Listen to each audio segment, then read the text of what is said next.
Welcome to Take 5, your 5-minute inspirational message from Solid Rock, Drogheda. A couple of weeks ago, Janice and I were in the United States. We were in Texas, and we were at a Christian conference.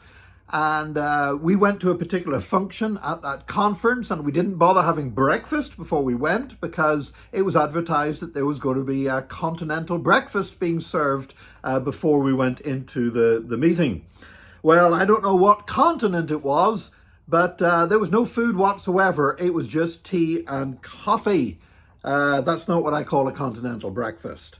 Anyway, they had urns there, and they had boxes with tea bags in, and one urn had coffee. It was marked coffee, and the other one was marked hot water.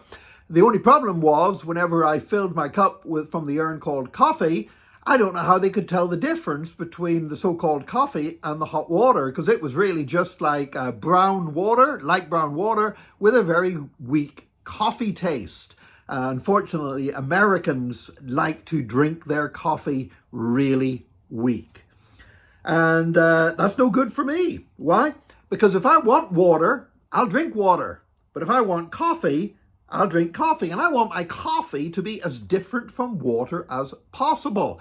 I don't want it to be watery. I don't want it to be weak. I don't want it to be light brown in color. I want my coffee to be strong and sticky and dark.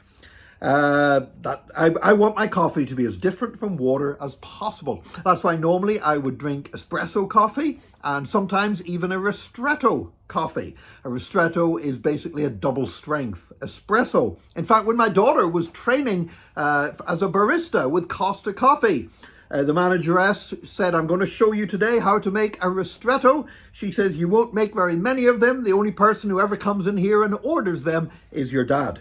However, I like my strong coffee. I love coffee the way they serve it out in the Balkans and in the Middle East. So whether you're talking Turkish coffee, Armenian coffee, Lebanese coffee, Greek coffee, Arabic coffee, strong, dark and sweet, that's the way I like my coffee.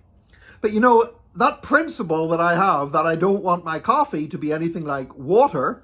And in America, when people offer you coffee and hot water, I don't know how they know the difference.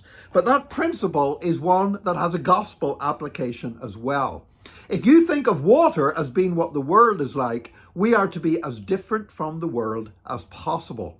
Sometimes there's a school of thought that says that the church should show people how like them we are, and that the more the church appears like the world, people are going to run and join the church because they're going to say, "Oh, they're normal, just like me."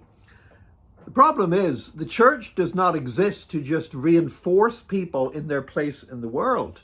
The church exists to give to people what the world could never give them, to give them a sense of worth, to give them joy, to give them a purpose and a calling in God. And we don't share that with people by making the church as much like the world as possible.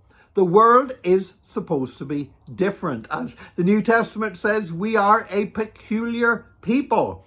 We don't want to say to people, "Come to church, we're just exactly the same as you are." In that case, why bother coming to church? We want to say, "Come to church because we've got something special, we've got something great, it's different from what you've experienced so far, and it can transform your life and it can do you good." That is what saved me. A gospel message that when I was dying and lost in the world, reached out to me with something different and something transformational. I don't know whether you're a coffee drinker or not.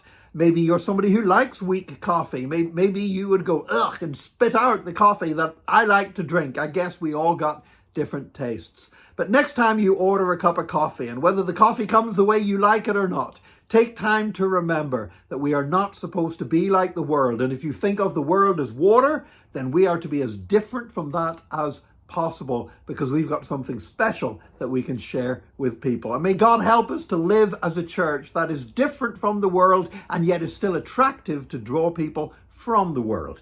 In Jesus' name. Join us again next time for another Take 5, your 5-minute inspirational message from Solid Rock, Drogheda.